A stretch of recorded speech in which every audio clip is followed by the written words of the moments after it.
My name is Fredun Fred Sultani. Most of you personally knows me as the Straight Edge Reviews owner, promoter, unboxer, and reviewer. However, there are those of you who knows me in the Mortal Kombat online community as the longtime fan and collector that is known as Fraysol. These are my Mortal Kombat collector videos. Please like, subscribe, share, and also hit that notification button to know when the next time a collector video comes available. Thanks.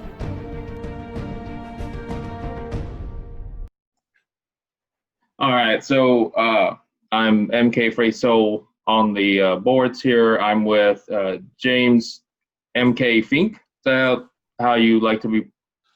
How you like to be introduced? You can just call me Jimmy. Jimmy. The MK is not really part of my name.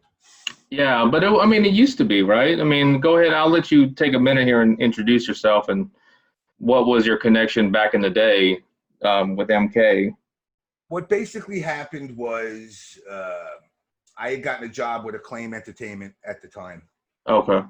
And, I was working on regular games. I was a game counselor. I don't know if a lot of people remember game counselors where you'd call us up and be like, hey, a 900 number or something like that, or I'm playing Rambo and I can't figure out how to get to save the girl or whatever. Yeah. And we walked you through. But we were also doing the development as well.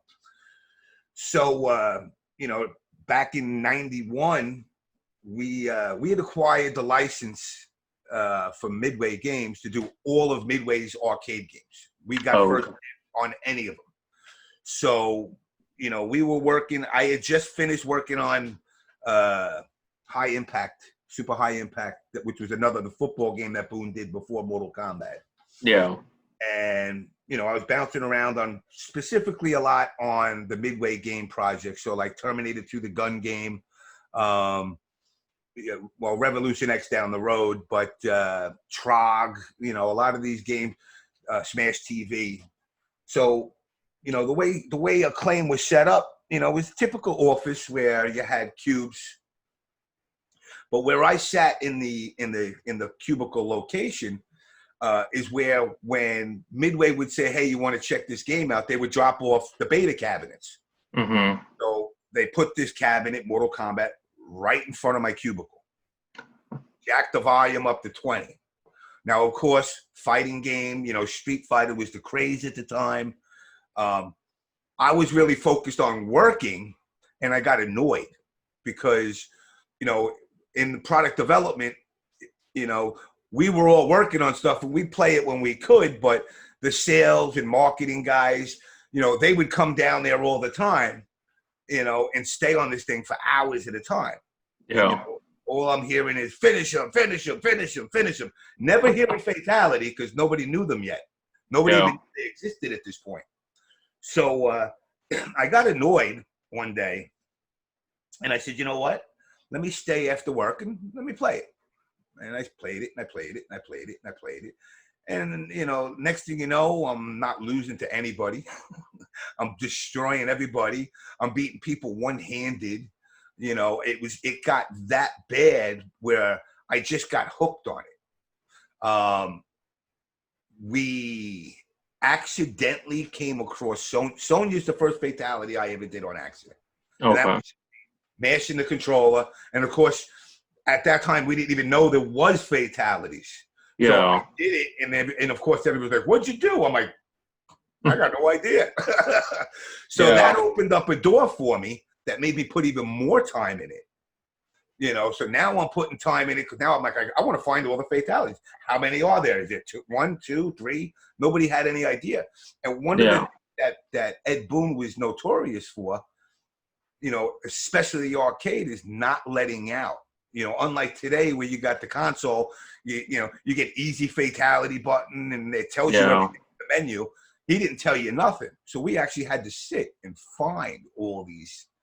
So once the game started going, when we started the development of it, in the credits, somebody just said, and instead of just putting me as Jim Fink, they put me as Jim MK Fink in the credits.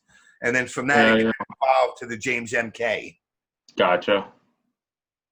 Yeah. Okay. So when that cabinet dropped and everything, it wasn't like it was a code name or anything like that. Like it wasn't. It wasn't Dragon Attack. That's what I was gonna get to. I was gonna say like. It was already Mortal Kombat. Gotcha. Okay. And the logo and everything, was the logo with the dragon to the right, in other words, or instead of the left? I don't know if you recall. Yeah, that, you know what, I don't even know. Okay. I'd assume, I mean, it sounds like John Tobias had, you know, at that time when it was rolling out with the cabinets, it was already turned. So, but, you know, when I had an interview with Paul Niemeyer, I don't know if you had a chance to work with him at all, or yeah, I know Paul. Yeah. Okay, so he was the one who told me about how originally it was the Dragon logo at first was to the left, and now it's to the right, which obviously makes sense. You know, if you're, I forgot what it's called, but it, you know, when you start with your right, or you reach out with your right or whatever, and it's like proper etiquette or whatever, and I thought maybe that's what the dragon to the right meant. So maybe one day I'll get to an understanding from John Tobias of why he chose the left from the right, or chose the right from the left, I mean, of where that dragon was facing. So, yeah. So, Yeah. what? When we got the cabinet, it was what the arcade would eventually wind up with. There was Look no, like, and you know, the only thing that was, I want to say the revision, originally it wasn't 1.0 yet. mm-hmm. It was like a 0.8 or 9 or whatever it is, because I remember within a couple of weeks, Midway had sent us the updates and we had to replace the chips on the board. Oh, okay. Okay. Yeah, because I remember just recently you had shared, I think it was one of the social media sites, of what Johnny Cage's originally, his fatality was going to look like, in other words, which was the kick through the chest. Yeah. Was Sonya's, when you had first did hers, I mean, was that like what it was, the kiss of death? I think is what it was. Yeah. So, okay. So I didn't know if you had, besides Johnny Cage, was there any other characters that you can say, or that was changed their fatalities? Like was, you know, Sub-Zero's, I think was it Sub-Zero's that he had a different fatality or something like that? Or I didn't know if anybody else had a different fatality once you determined and found all the, you know, all of them in that arcade. Are you saying on the arcade, or you're saying to the home? To the home console. Because it was on the home console that you shared that with the Johnny Cage. So I didn't know if like there was a change, or if there was, or, you know. What had happened was this. So when we were doing the Super Nintendo version, Nintendo right out the gate said no decapitations, no blood. Okay. So, you know, at that point, we had to obviously rework the head rip for Sub-Zero. We had to rework Raiden's pop the head with electricity. Johnny Cage. And we had, you know, we originally came up with the Sub-Zero where he froze you. And again, one of the problems was we didn't really have time to quote unquote create brand new. You know, if you look at what these fatalities are, beyond Raiden's electrocute, where you turn into the skeleton and go down to the ashes, everything else is basically a reuse of animations. Okay. Sub-Zero freezes you, comes up to you, and just gives you the backhand. Originally, we had it turn purple as if the blood would run down it, and Nintendo rejected that one as well. They were like, oh, wow. Yeah, because I recall the blood being like in home editions, like I think, was it on the Super or was it the Sega? I think it was Super, where it was like dust, or it looked like it was dust that was knocked out of you instead of blood. Yes. Okay. Yeah. And then I'm trying to remember, in Sega was a different colored blood. It wasn't. It was looked like it was Sega without the Abacab code. Uh-huh. Was nothing. Okay. So you didn't. Okay. See, it's been that long since I played those editions. In other words, so but I do recall the Dust. That's how I remember because that's what I played was the Super Nintendo. I barely played the Sega edition, but I do have them in my collection, obviously. So one of these days I'll have to go retro and pull my old If I could find a Genesis nowadays, I'm sure I can. But Yeah, I literally just picked one up for $30. yeah. Yeah, we got a place called Vintage Stock, and they sell what is a bundle of those. In other words, so if you want a Super Nintendo bundle, you get the game system plus, Control. mystery games. In other words, Yeah. yeah. So, and the same thing with say, all the other consoles. When I getting through college and everything, I got rid of some of my older consoles as not thinking clearly. In other words, because I needed money or I wasn't playing them. So why, and I was moving out of my parents' house. So it's like, what's the purpose of having them? In other words, and I got rid of some other figures that I wish I had nowadays. Yeah. But it is what it is. I mean, now my new thing is collecting Funko figures on top of, my Mortal Kombat stuff. And it's like, I just found like today, a figure I bought maybe 5-7 years ago, two WWE figures are now worth like $160, or even more than that. Actually, I take that back. They're over $200, and I'm like, okay. So now I'm kind of learning from my mistakes in the past to not get rid of my stuff unless I necessarily have to get rid of it. And Yeah, well, I did, like I said, this whole thing was a rebuild. mm-hmm. And it was because I have stuff scattered all over the place. I don't know what I have anymore, to be honest. Yeah. But going back to, to the fatalities. So Mm-hmm. now we get told by Nintendo, no blood, no codes, not an option. Remove all the decapitation. So we're like, okay, you gave us a clear path. So, I specifically did the fatalities. I worked with the guys at Sculpture, and this is what we came up with. And Johnny Cage's original fatality was he does the shadow kick to your chest and knocks all your organs out your back. Okay. Anal remained the same because that's not a decapitation. Yeah. It stayed the same. Scorpion stayed the same. Sub-Zero became the backhand. Raiden became the electrocute to the skeleton melts. Yeah. Liu Kang retained the cartwheel. So now, Akklaim had planned, we did that big media campaign with the commercial of the kid running down Wall Street doing the Mortal Kombat and Mortal Monday, where is it? In fact, here it is, I think. I still got it. I remember that commercial. This is basically for all the work I got a Mortal Kombat Mortal Monday paperweight. I thought at first when he showed that picture, when you shared that on, I think it was on, you shared it with me in a message. I looked at it and I'm like, is that I mean, it kind of looks like an ashtray in a way because I don't know back then and there, that's. I mean, I could do this right now, which is which. That is true. So we the one thing a lot of people don't understand about the industry, and especially listening to a lot of people, why can't they do this? And I want to do this, and I want to do this. There is a tight schedule.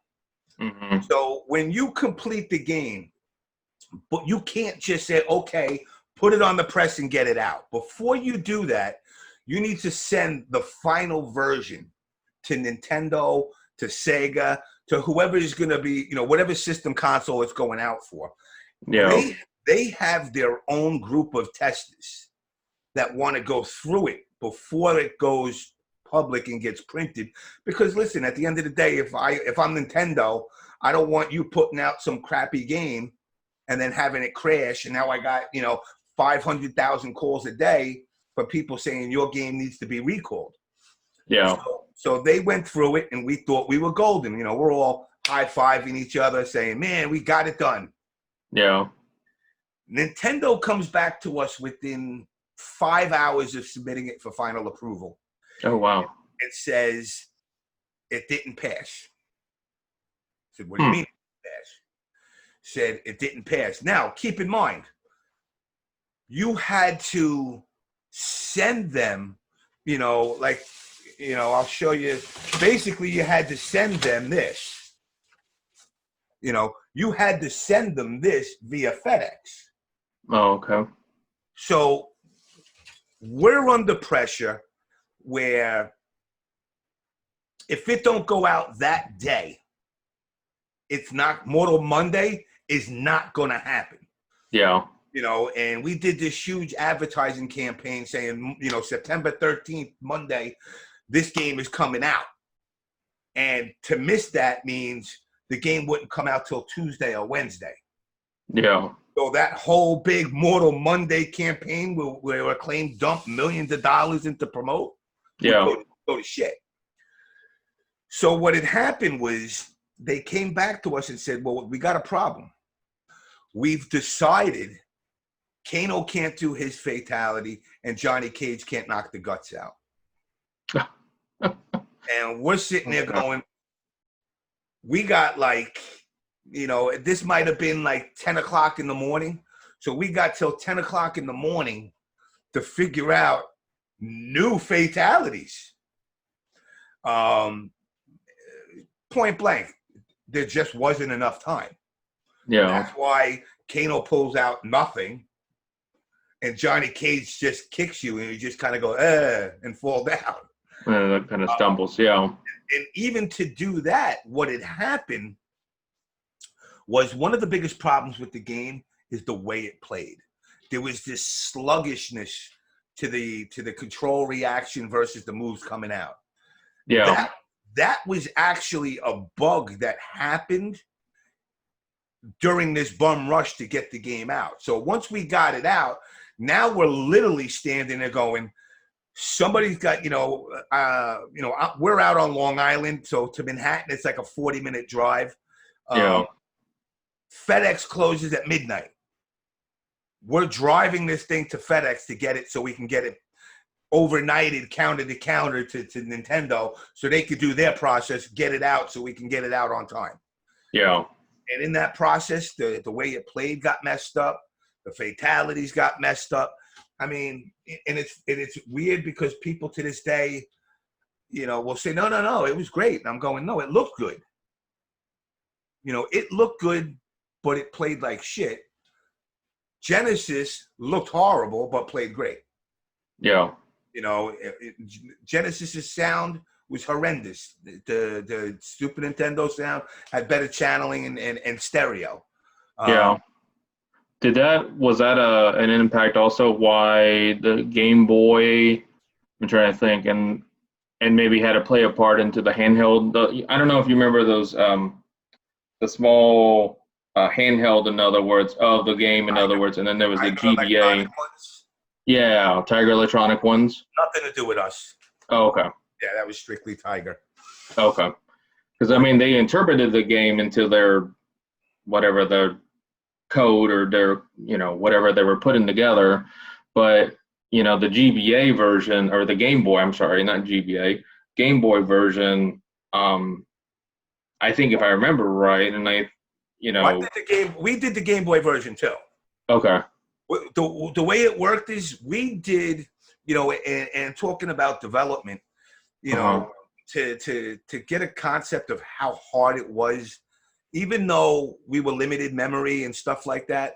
Yeah. We had a team of 6 guys. Yeah. Okay. Now you look at these companies, they got 400 guys working on it. We had 4 guys testing it. That's it. Yeah. And it was very pick and choose. Obviously for the Game Boy, I can't put all the characters in. Yeah. Oh, yeah, that's right. Then I'm trying to remember. It wasn't 7 characters. It was maybe, was it 5? 5, I think 5 or 4. I can't remember off the top. Yeah. Yeah, I can't recall. I know I have a copy of a game. I just don't remember off the top of my head. So maybe somebody will comment on the video and say, oh, yes, it was this. Or Justin will come in and say it was this. We'll see. So big shout out to do what?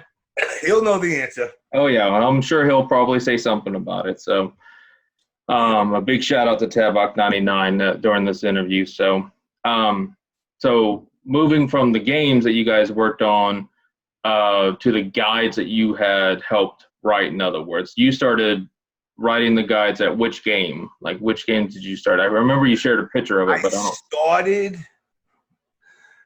Well, you know what? It's 20-something years later. I was double dipping. Okay. One of the things back in the day, the magazine days. Yes, I remember those. Those were the. They would hit you up on the down low. Yo, listen, I give you $500 if you give me a secret code. Yeah. So you're like, woohoo, yeah, I can get paid for it. Well, they were approaching me, like GamePro magazine approached me and said, can you do a guide?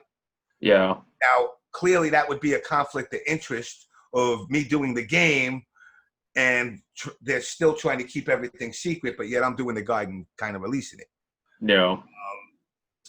So I started with GamePro, and then I did the MK2 for GamePro.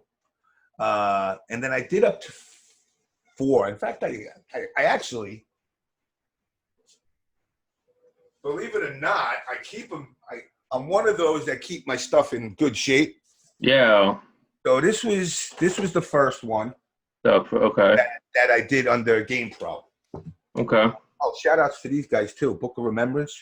Yes, I actually used to work with them, and now they're not the Book of Remembrance. It's called something else now. Yeah. So I don't know if you what do you think about that encyclopedia, whatever. I had said to them in the beginning, because they had asked me, and I say it's hard to get out. You're not gonna. It's hard to get the official. One of the biggest things is here's another one I did, Mace.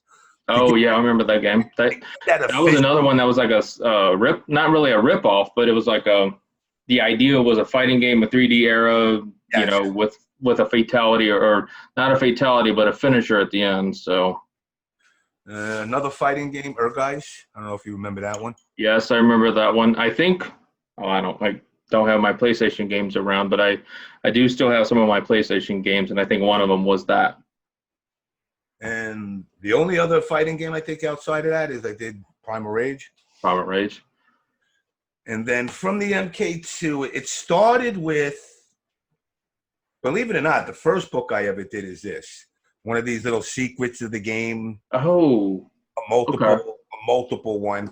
And the guy that I did it with, this guy, Don Nowert, was great dude. He's down in Texas. He was the captain of the U.S. video game team back in the 80s. And he's got he's up there with like a Billy Mitchell, but he's quiet. So then after that, I did, the next one I did after that was, well, this was the first one. This was the first Mortal Kombat one I did. I remember that one. Then I did the second. Then I did the MK2. Then I did the MK3, which was with Game Fan magazine. Okay, yeah, I remember Game Fan. their first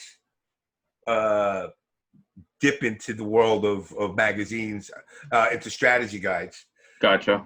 Then I did the MK4 arcade. I remember that. And then in between that, I did Sub-Zero Mythologies. Then after that, I did the last one, which was the N64 and that for MK4. Okay. Now, I did a couple of other books after that, but nothing related to MK.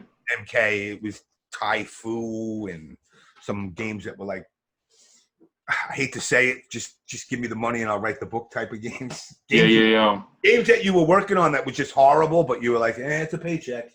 Yeah. And with those games, did you get just like the ROMs or whatever? Did you get ROMs of those or the arcade cabinets? For the MK4, I had gotten the arcade cabinet, but it was but Brady Games was out of Indianapolis. Okay. So I had to fly out to Indianapolis because all the equipment I didn't have, back in the 90s. I didn't have capture cards and all that stuff. Back then, they were $5,000 a card, Oh, yeah. Now it's it's just a couple $100 now. Now it's like buy a flash drive, we'll give you the capture card free. Yeah. But so I had flown out there, and I did it. I wired up the arcade board to output RGB, and would grab it off of a Mac. And then for the home systems, they would give you some of the burns. They would burn. Midway would burn you a copy, and you would work with that. Or like for when I did the N64 one, I want to say it wasn't on. I think it was the PS1. They burnt me a PS1 copy. Okay. I used to have to do the old paper clip underneath for the pin of the door and do the disc to make it work. In order to work, because I didn't have a dev kit. I just had a regular plain Jane first gen. PS. So you had to switch out the games in the middle of the PlayStation logo load screen. Booting it up. Switch it up, and that's how you got it going.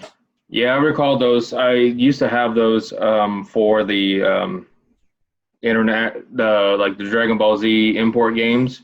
Like you'd have to buy this little device that plugs into the back of the PlayStation, and then buy this or put this little like spring that holds up the door. In other words, it tricks it into thinking that it's opened. Yeah. Or that it's closed, I should say.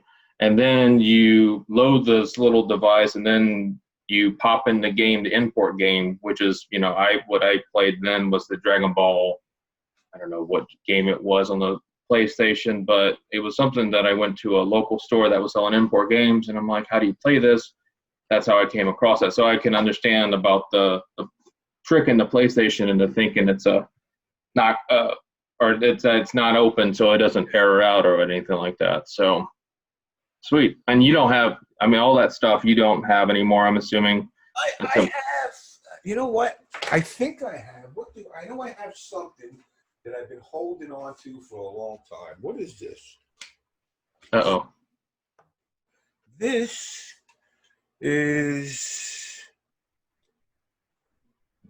one is Sega CD. This is a Sega CD MK1 probably. Okay. I might have some burns laying around.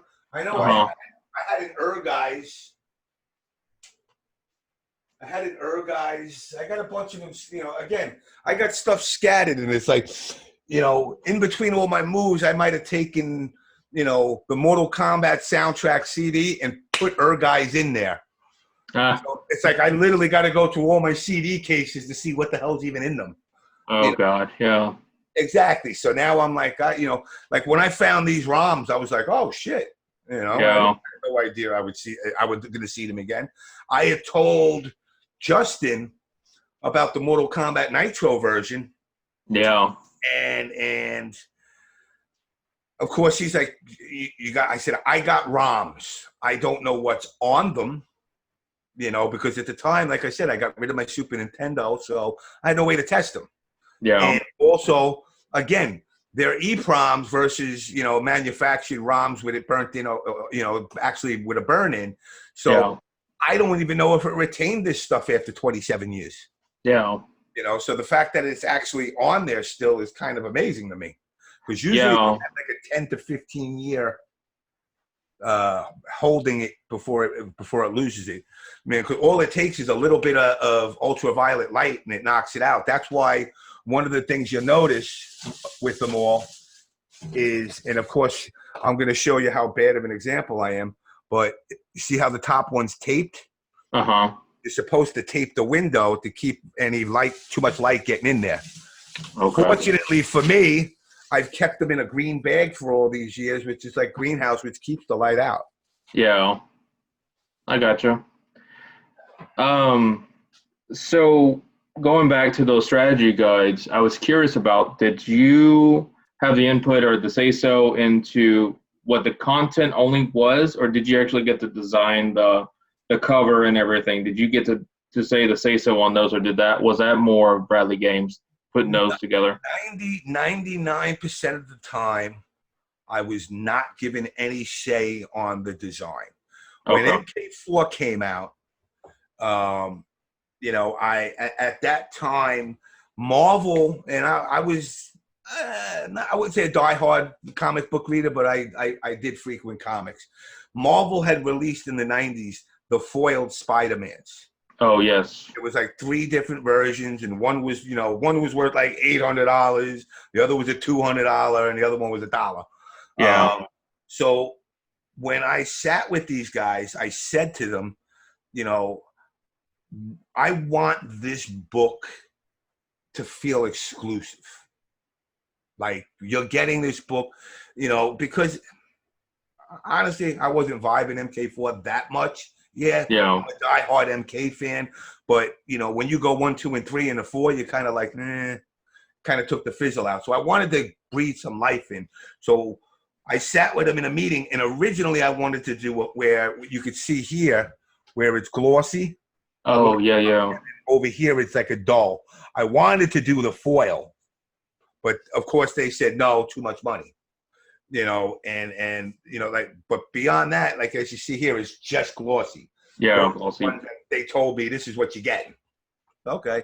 So this is like really the only one that I got to design, which the irony to it is they did that for every book up until today. They do that with every book now.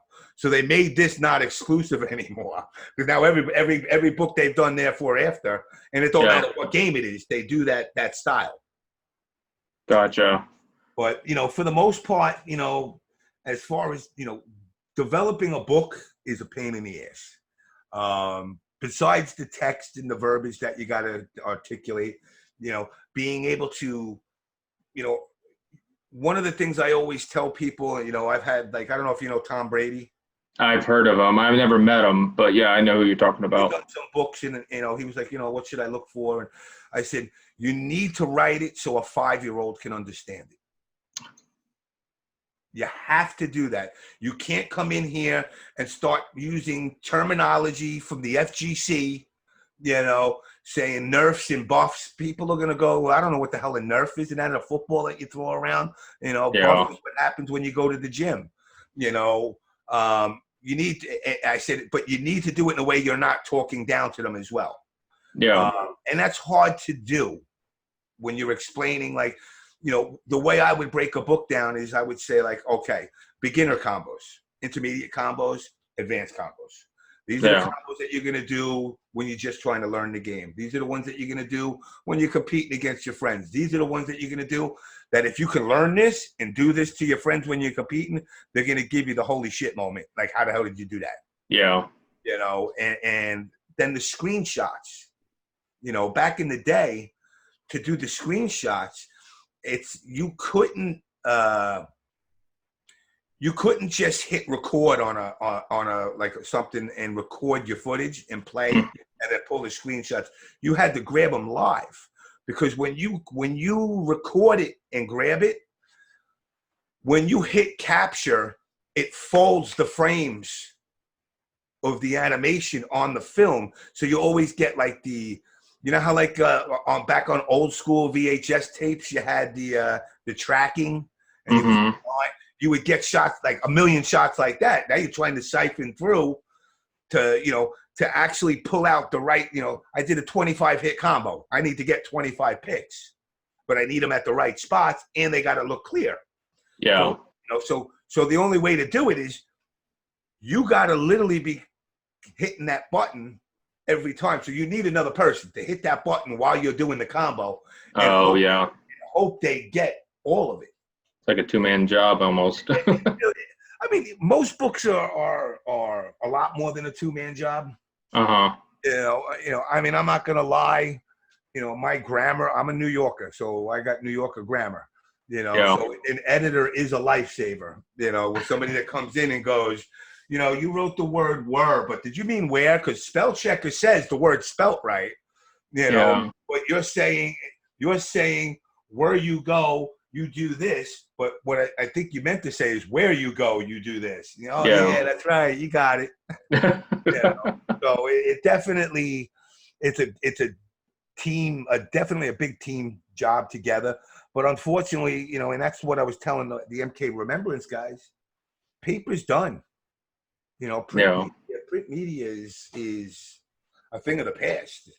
And it's almost all digital now. And one of the things that I recently just helped with and worked with is a buddy of mine, Anthony, who used to be a part of that group, in other words, but yeah, and so he's doing a digital version of it essentially.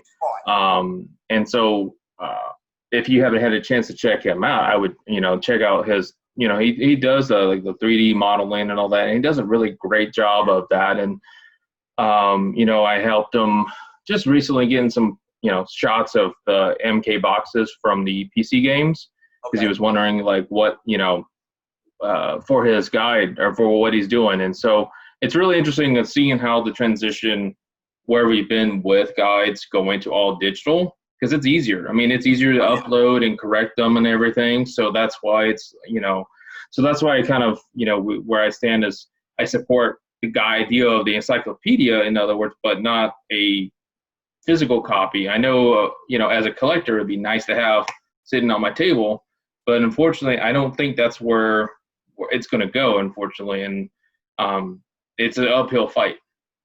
So unfortunately, but yeah, what else? Going back to the guides, was there a time where they say, don't include this in the game, we want this to be ultra secret, or we don't want this in the guide, that you found, in other words, like by your gameplay or testing, in other words, for, I'm trying to think of. No, they pretty much, when I had left Akklaim, I wasn't under any non-disclosures or anything. So if I found it, it went in. And now, again, I had a good enough relationship with Ed. If Ed said, hey, Jimmy, do me a favor, don't, I wouldn't. Yeah. But they never really did that, because, again, getting to that era, they did screw me over, though.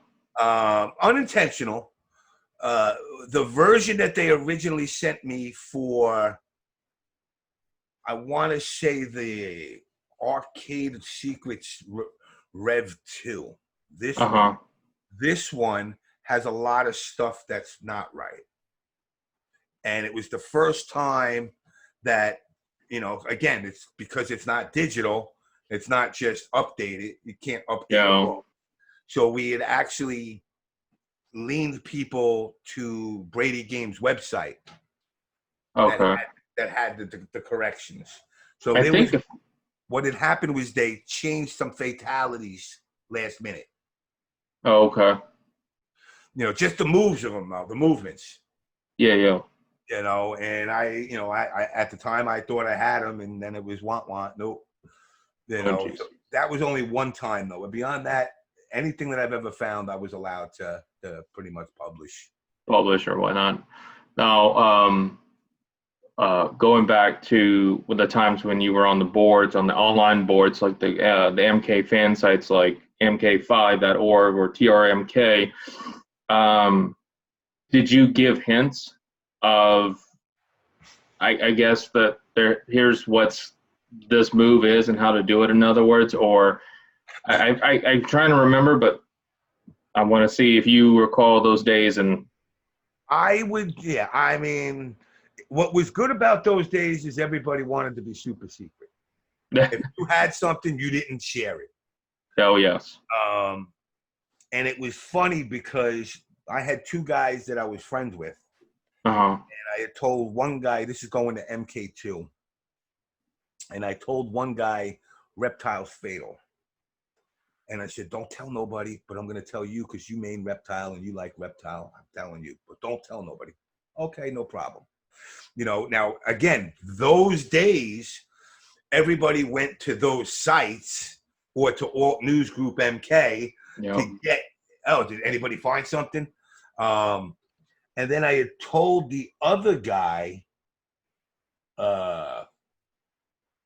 Kitana's fatality, the head cut. Oh. And I told this guy the same exact thing. Don't tell nobody. I know you like Katana, so I figured I'd throw you a bone. All right. The next day, the local Westbury Nathans that we all used to go to, I go in there. And the guy that I told the Reptile fatality is doing Katanas. And the guy I told Katana's fatality is doing Reptiles. What? And I'm going, are you guys going to lie to me straight faced right now? I told you both don't tell anybody. You told each other. God. And then it wound up being, not only did they tell each other, they again, back then, everybody wanted that credit. They Yeah. went to Alt News Group MK. I found this. I'm like, you found it? Really? Yeah. Sure you did. I You gotcha. know, but for the most part, I always kept everything. We all did. You know, I mean, I remember McCarran. Me and McCarran used to get some crazy fights. And You talk about Patrick, right? Yeah, I remember Patrick. Patrick's a good friend, so. And I remember we had one time, because what it was my guys in McCarran, and I don't know if you remember Drew Boy. I don't recall who Drew is. You know, they were all the TRMK guys. Okay. And, you know, it was basically before MKX came onto the scene, it was like us versus TRMK. And one of the wars we would always have is taking over Pound MK on IRC. So we'd put bots in there, we'd flood it, make it invite only, mod all of us, take it over. They would do it a couple of days later, and we would go back and forth. And it just so happened that at the time, you know, there wasn't E3 yet. It was still CES. Oh, yeah. And I can't remember if it was CES summer. It had to be CES winter that was in Chicago, which is where he was from. And we had a big fight or whatever. And, you know, I said to him, I'm going to come to Chicago tomorrow and kick the shit out of you.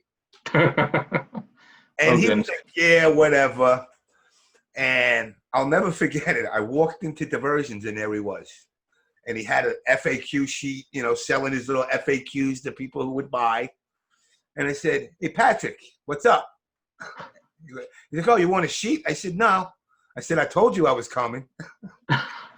He was like, what? You know, and I'm like, and at that point, I was like, I'm not doing nothing, dude. You know, again, it was just shit talk. But, yeah. You know, but it was like, it was crazy back then. It was cool, though. Like, I see now how shit is versus how it is now, you know, back then. And I'm like, we had our moments, but we never really warred with each other. I mean, the biggest thing we did is fought over an invisible channel that nobody could actually own. Yeah. You know? Yeah. I remember the IRC stuff, and I don't remember being in the middle of all that, obviously, because I was only a fan then and everything. So I was never participating in those IRCs, but there was the chats with the developers that they had fight nights or phone interviews and stuff. Yeah. So I would just sit in on those and listen to not really listen, but watch the interviews and everything and how they answer those questions. So yeah. I mean, our site, what was funny with our site is when we started our site, the guy, because I came up with the brainstorm of it, and my friend came up with the funding for it. So he kind of superseded me, obviously. If he said this happens, I'm like, you're paying. Yeah, of course it happens. We lasted a long time. I went back to, what is that? Wayback Finder or whatever. It's an internet browser that browses. Yeah, the history that tells you on that date. And I actually, because what had happened was when I did the books with GamePro, I must have, the guy that I was there with, I must have tweaked him in a good way. He liked the name Fighter's Edge, which was our site. And when the domain expired, some porn company bought the domain like that. Gone. And we were like, one day we went on there and it's, you know, all nudes, and I'm going, what happened? And this guy wound up leaving GamePro, joining Capcom. And if you remember, Capcom came out with the Fighter's Edge Club. Yeah, I remember that. I remember seeing that they advertised, I think, if I remember right, in their game, not in the games itself, but in the guides. On the guides and everything. Yeah. You would get Fighter's Edge points for whatever little trinkets they would offer you. Yep. And I was like, wow, so you took the name, they took the name, and we just kind of let it go. But if you go back to that point, like in the early 90s, I think it only goes as far back as 96. Okay. You know, because I couldn't get beyond that. But I wish I could, because, I mean, I had an interview with Kerry Hoskins at E3 or CES, E3 at the time, when she was pregnant with twins. You know, she just did Sub-Zero mythologies, and she was pregnant during the whole time of doing mythologies. Wow, that I did not know. And, you know, and of course here I am going, oh, my heart got broken, the most beautiful girl in the world, and then she got a gorgeous sister too that she was with, and I'm like, oh, but you're single, you know. You know, but yeah, I mean, we those days compared to now, I wish they could experience it the way we did the early 90s. Because a lot of people make up these stories, you know, these war stories, the old school arcade. They make it sound like you were in the movie The Warriors, that, you know, you walk in. And I was joking around with somebody today who brought that very subject up. And I'm like, yeah, man, I remember back in 1992, I was walking through Broadway Arcade in Manhattan, and I passed like 50 people to get to the MK1 machine, but each person I passed stabbed me with a knife. But I still managed to get up to the machine. I got 50 wins, and I just walked off. I went outside. I bled 3 pints of blood, and I died. I said, those are the stories that these guys make up. They glorify this. I'm like, it wasn't like that. Listen, we are all nerds. Yeah. You know, I don't, you know, I got guys that were boxers that would come down and play with us. You know, straight people, black people, white people, blue people, all walks of life. But at the end of the day, we were all nerds. Yeah. I agree. We don't want to accept it, you know, because you have this predisposition of yourself. Well, no, I played football. Yeah, you played football, but now you're sitting playing Mortal Kombat 24/7. Yeah. You know, it was just a different time, but it was a great time. Like I said, I wish a lot of these kids could experience it. And the way it's evolving now, it looks like it's becoming online only. Yeah. Yeah, no, I was just recently, before all this pandemic shit happened, stuff happened, excuse my French there. You know, I was telling my wife, I was like, well, this is where I grew up playing Mortal Kombat. And, you know, we would drive by, which is now a loan space or whatever for some loan company, some same day loan or whatever. Yeah. And then I would go to it was a Walmart that had a arcade spot in there, and it's where I would play like the MK2, MK3 when they had it there. And then you from down south? No, I'm from Kansas City. So that's south for me. Oh. Well, no, because you said Walmart, and I'm going, by the time Walmart got up here, arcades were done. So I never got to. We had a couple of stores that sometimes would put like arcade cabinets in there. Yeah, no, it was a small mom and pop, and not really more of a mom and pop or so, but it was more of a. I mean, it's still the same size. It just when you walk in there nowadays, it's not the same. It's obviously because of, you know, things change, corporations, but, you know, with the way that these corporations take over the, you know, the look and feel of the place. But it was essentially that, and like Cool Crest, which was our arcade spot where I did, and then Aladdin's Castle, which we used to have one in a mall called Antioch Mall here in Kansas City, up North Kansas City, which is where essentially right down the street where I live now. But that whole area got tore down, and part of the mall still sits there, but the part where Aladdin's Castle was is torn down and it's now replaced by, yeah, I would not be surprised if in that same area is a Walmart, because if I recall, you know, it was a pretty big mall. It was called Antioch Mall. We had Aladdin's Castle, and, you know, I would go with my dad. He would drop me off, and we would go either to KB Toys or we would go to, you know, Aladdin's Castle. Yeah, KB Toys. That was where some of my figures came from. You know, I would buy some of the games too. I mean, that was, besides Toys R Us and picking up those slips and going up to the register and then going to another window to pick up your game. You know, those are the things that I do miss nowadays. And I think if I recall, I did see that Toys R Us was slowly doing that. But then, of course, now Toys R Us is not around anymore. So Supposedly they're back. supposedly they're not. I mean, I don't. Bloomberg bought, bailed them out and wants to basically turn them to an Amazon of toys. Okay.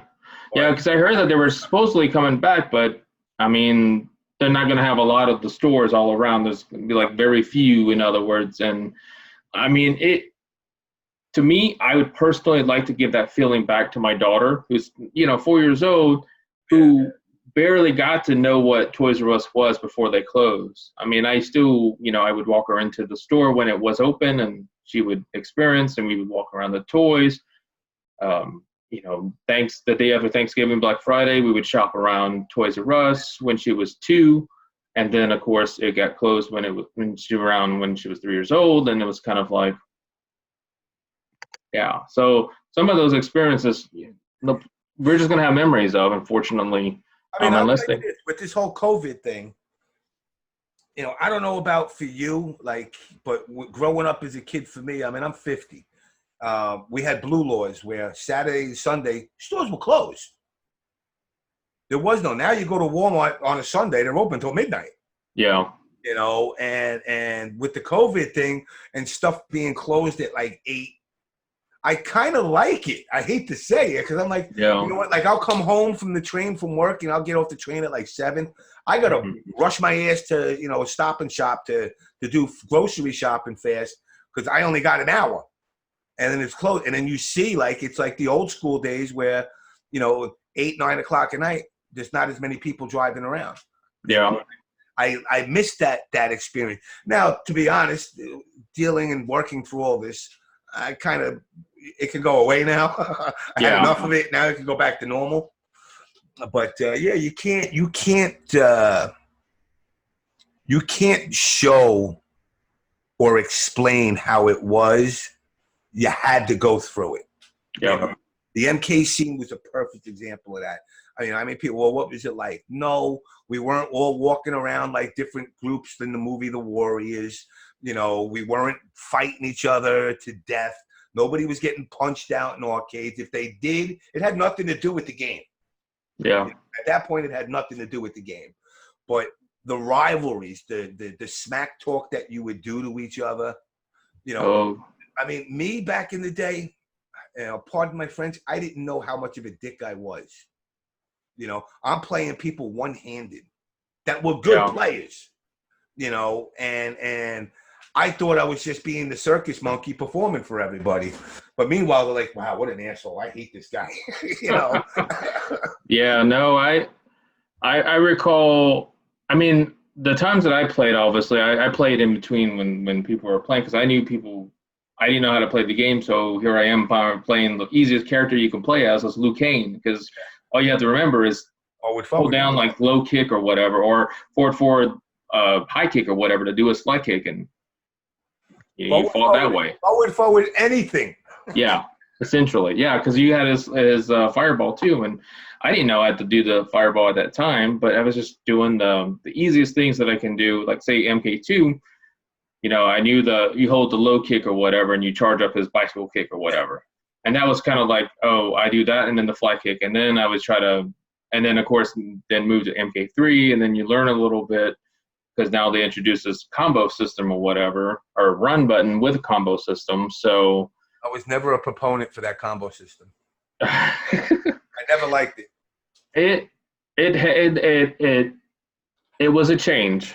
From going from MK2 to MK3, and then of course when they went to MK4 with the 3D era, the whole stage, I think you held down a button and then you can circle around your opponent. Yeah. And which would nullify moves like, I don't know, iconic ones like Scorpion Spear. Yeah. Just dice up. Can't touch me. Yeah. So that's why it was like a turning point, I guess. I don't know. For that 3D era, but I didn't get to experience the World Tour that some people got to experience when they did that with the MK4. I actually didn't get to do any of that. I did some of the, obviously go to the movies or go to that live tour show that they held, multi-cities or whatever. which I still have my book, and I still have my. I still can't believe, I don't remember how much my mother paid for it, but a sweater. I mean, they just had the logo right there in the center, and that's what they sold to everybody. And they drew that money, in other words, because you put logos on it. And nowadays it's like, it's a hot commodity on eBay or whatever. Like you buy, Collectors will definitely go after that. Yeah. And being one, it's kind of like, okay, well, I try to look for the more authentic stuff or whatever. So there's people who does like those custom stuff or whatever. Like I didn't know about it years ago when I bought stuff. So it's very interesting how things have evolved where people are doing custom stuff now, and it looks pretty cool or whatever. But there's that fine line for a collector you have to watch. In other words, so. I'm more of a, an actual authentic, like it has to be nostalgic, authentic, certificate of authenticity type stuff. Correct. Not stuff that's made now to reflect back then. Stuff Correct. That was from back then. Yeah, and one of the things that I've noticed, I've seen somewhere, is that they, I don't know where it is or who is doing it, but they're reproducing T-shirts now too. That's what guys were looking to do with that Johnny Cage one. Yeah, and it wasn't just those shirts, but they were like, I was just like, oh my god, this looks so authentic or whatever. But then they put in their reprint. I'm like, now the shirt that you got on, that's the Akklaim one, right? No, this is actually a shirt that I picked up when I was in Atlanta a couple of years ago. I want to say 2016 or 17. I saw this at a CNN store. And it was actually interesting because it's owned by Warner. There's a part, I think there's some. owns it, which AT&T owns it, which owns Warner Brothers. Yes. And so they had like a couple of these shirts in the store. So I was like, oh, they don't have my size. So I asked, and I was like, oh, they do. They have my size. So sweet. So this is I actually bought two. I bought one that's not my size so I can keep, with my other shirts that are, collectors. But this one I wear around, or sometimes I'll see my wife just throw it on or whatever, and her support that she knows that I love MK. So, one of those days, actually, I'm supposed to actually do an interview with her, what it's like to be with a collector or a fan or whatever. I'm going to interview my wife, but with divorce. Let me show you. So this, I posted the pickup. This is the last thing I have. So this is the first. Oh. This is the first shirt they ever signed. I like the word John Tobias writes up there. MK rules. Yes. Well, see, now here's the thing. So originally I had Piscina, Elizabeth Malecki, which is a rare. Carlos, Tobias, Boone, Divizio, they all did each one. And then for the 25th anniversary at New York Comic-Con, they did a panel. Okay. And I had Tobias sign it again for the 25th anniversary, and Ed Boone signed it again. But the other guys weren't there yet. Now, that was the first time that like Ed Boone and him have been together since Tobias left. Yeah. So, and somebody offered me money for it, and I'm like, nah, it's not going nowhere. Yeah, no. And then also what's interesting about that shirt, we were talking about it earlier, with the logo is, turned to the left, which originally was. I mean, it was talked about that it was going to be that way, but then I'd really like to get Tobias to answer that and just see why he made that decision to turn the logo. And it may have been Boone or John.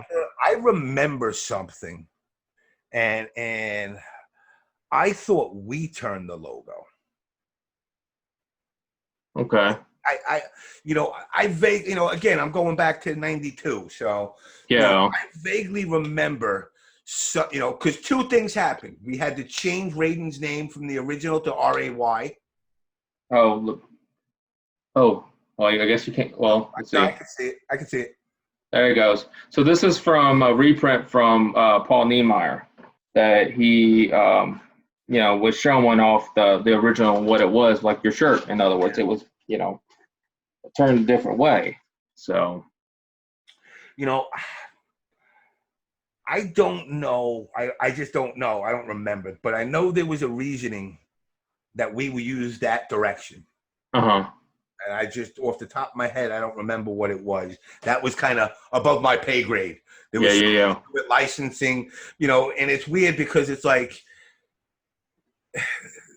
when you're dealing with licensed products, the person has the IP owner has the final say, and they could be a pain in the ass. Like I did all the Simpson games. Matt Groening was the biggest dickhead in the world. He was nasty.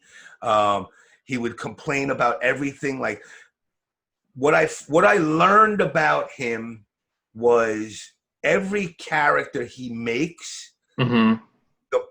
No matter how the body is, whether it's Homer, Bart, his initials are what create every character. So if you look at Bart's head, he's got the spiked hair. But mm-hmm. when you look at the ear, it's a G. So when you think about that, if you look at the way the mother's hair, it's M's, and then there's a G, I think, somewhere else, like by the side of her. Homer has a M. That one line of hair going across his head is his M. Yeah. So he initials all his stuff, and he, but it's common. Wow. It's common with a lot of IPs. When one of the big things about like with DC being involved with the MK franchise is they're anally like, no, you cannot kill and do fatalities to these characters. They can't die, and they won't do a fatality. Yeah. That's why I forgot what they called them in MK DC's. Like, it was heroic brutalities or something like that, or something like that. Yeah, you're at their behest, basically. Yeah, that was I think that was the one of the least favorite games. I mean, to me, it was pretty cool, the idea that they're mashing together, but just that whole license, prevented them to go a little bit beyond. And that was originally what happened with Street Fighter in MK2. Capcom was like, well, you can't kill Ryu. Well, then why the hell is he in the game? Yeah. It's a video game. You should be able to do whatever the hell you want. This is not a real person. You're not defaming his intellectual property. Yeah. If I kill him, guess what? Check it out. I hit the reset button. Oh my God, he's back. Yeah. But yeah, I remember it was a deception that they created. They wanted to do Ken, but they did that character called Cobra. Yeah. So. Cobra Kai. Yeah, I was going to point that out later. I need to check out that series. I'm assuming you checked it out. I mean, I heard it's pretty good, and now it's coming to Netflix. I went in on it, like, because honestly, I mean, I watched all the movies, and I was just like, they were good, but they weren't. I mean, it wasn't like a Star Wars to me. It was Karate Kid. The only good thing is Ralph Macchio lived like a town away from me. So I was like, all right, I'll watch it because of him. Yeah. I liked them. I enjoyed them. But I went in with it with the attitude of, oh, God, it's just going to be like, two old guys arguing about the past. First episode, I was like, all right. Second episode, third episode, I was like, this is actually getting good. By the end of that, I'm telling everybody, you got to see this. You got to see this. That's how good it was. And they got 2 seasons, right? If I remember right. Yes, the second season ended with a good cliffhanger, and then this whole thing happened with going over to Netflix and I'll have to definitely check it out. I mean, I want to check it out, but I've been getting nostalgic with my movies. So to tell you how nostalgic I was, I ended up watching, I think the other night. I don't know if you remember the American Ninja movies. Yes. I think they did 3 of them, right? Yes, no, I don't recall. I think it was up to 4. Maybe I'm not sure. There was 4 of them, but it was like I was watching how oh my God, this is a guy who has amnesia or whatever, and all of a sudden he's remembering that, he was trained by a ninja or whatever, and he's an American, in other words, and that's why the American ninja, I was like, oh, okay. And then I watched like Kickboxer, which obviously was, what led up and gave the idea for Mortal Kombat too. So it's very interesting to nowadays to get that nostalgic feel, in other words, and that's what I hope. They are still bringing back the arcades ish in some way, shape, or form. Down in Chicago, I loved always going when I was there to go visit my friend Mac and Doc Mac at Galloping Ghost. I just called them up today because I was there. I wanted to ask him if he wants to get involved with this after I dump this cartridge of the SNES. I'm going to decompile it from binary back to source code and see if he wants to get involved in finishing Nitro. Okay. I mean, what would you see some of the challenges with that? I mean, besides facing WB or? Release it for free. I'm not going to make money off of it. Yeah. Release it for free. Just a project. I'd like to do little projects. If I'm not doing gardening or computers, I'm gonna go back. And plus, I've been out of the industry so long that I don't know if it's my 27-year itch. Yeah. I kind of want to go back in, but I'm known as a pull no punches type of like I'll hurt your feelings. If you have feelings, I'll find them and I'll hurt them. Oh. Not because I want to hurt them, but because I'm a perfectionist when it comes to making games the way they should be versus one of the things you notice about the industry is like you'll find like guys that are in this industry that are like musicians.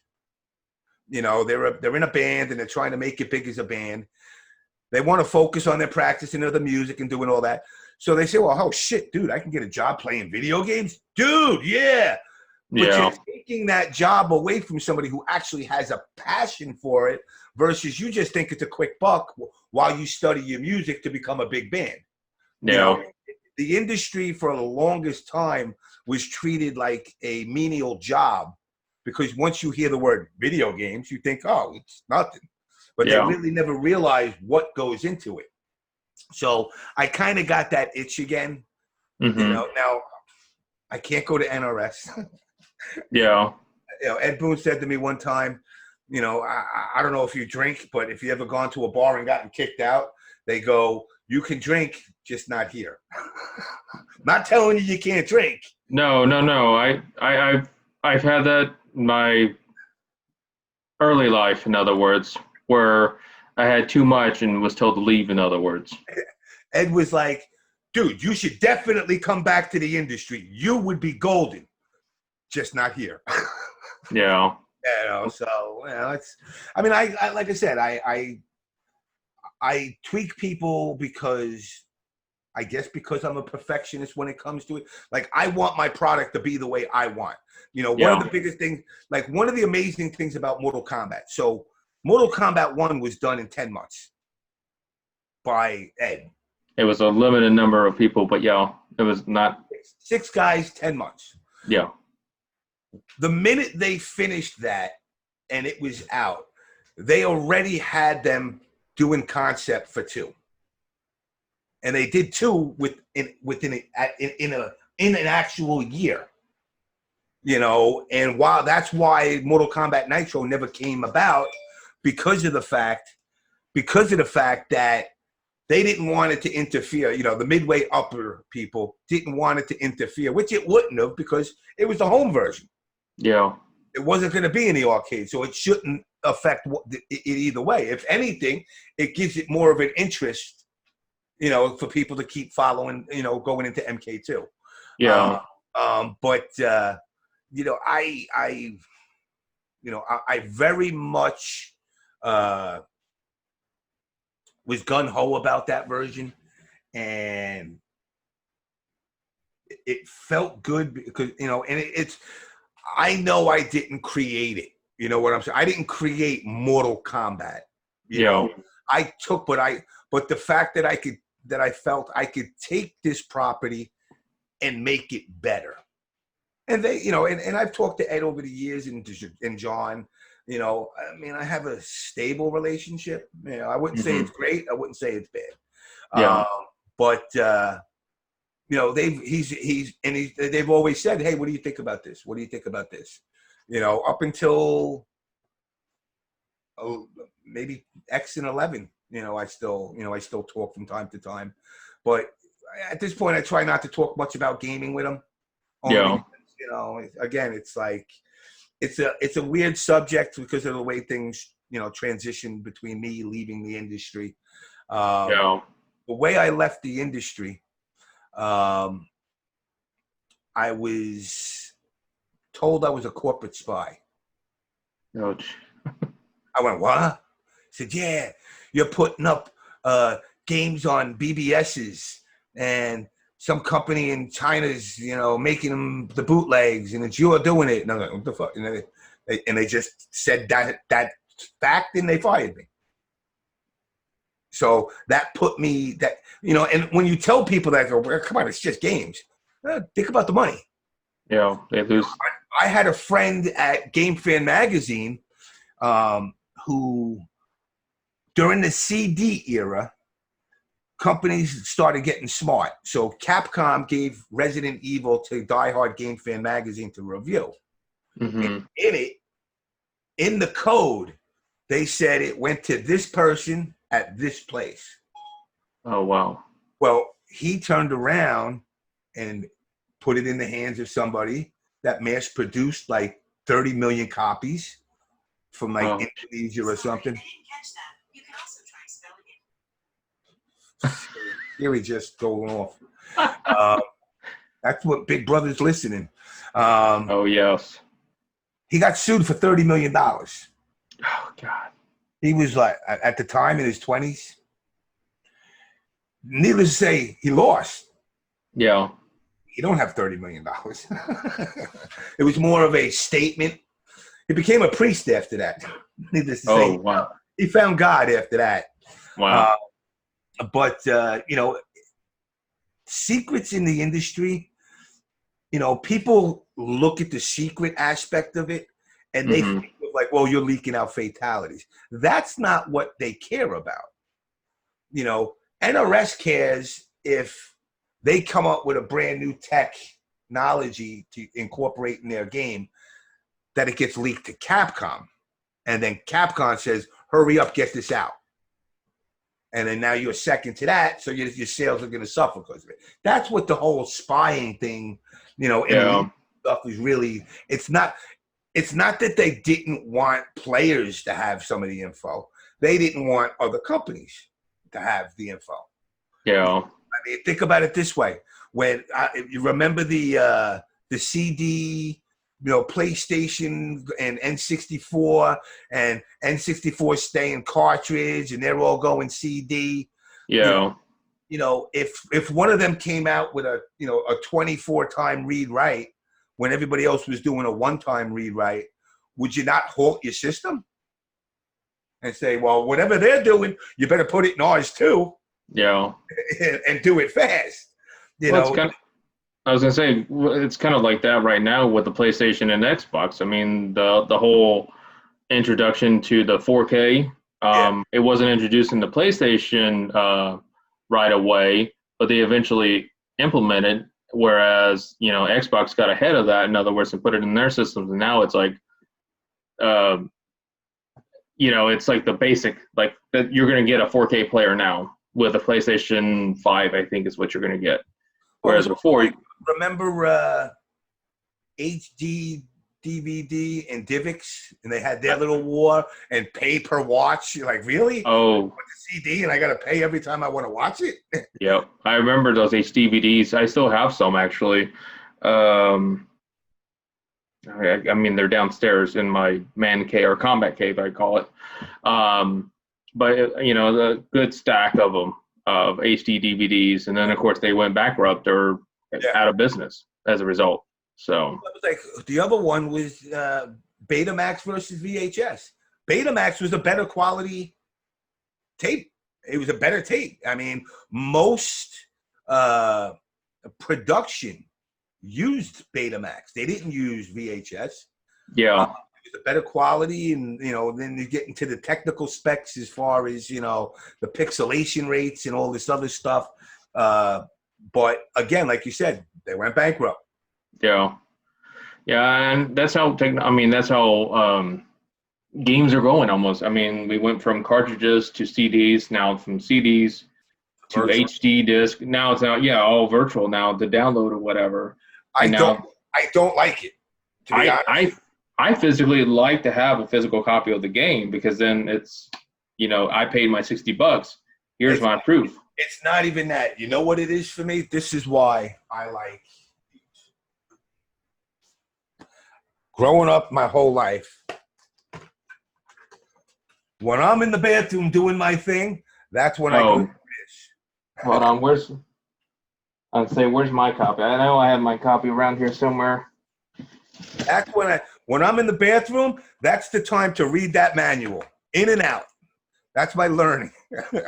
That's my learning time. Once you get that, and I used to have a little used to have like a little basket with all the manuals in it, right next to the toilet. And then when they stopped doing the manuals and started doing the manuals in game, it aggravated me because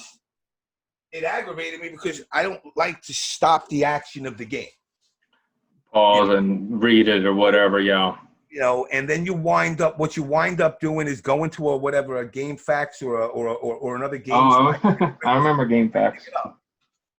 And printing up a version of what somebody else wrote. Yep. And if it was half right or maybe it wasn't right, they just put it together and it was like a Wikipedia or whatever nowadays. You just put in there whatever that you think that the move was or the fatality. I mean, I remember those days. I remember going to school or going to the library, and at the time they didn't charge you to print. Yeah. So you would print a whole lot, in other words, and then that's when they started saying, oh, well, 10 cents a copy. I'm like, yeah. Yeah, okay. During MK1, people used to argue with me. Mm-hmm. Because they were like, block up for Scorpions. Fatality. And they would say, but he can't get the reptile because you would hit block. I said, it's not block. It's just up. What do you mean?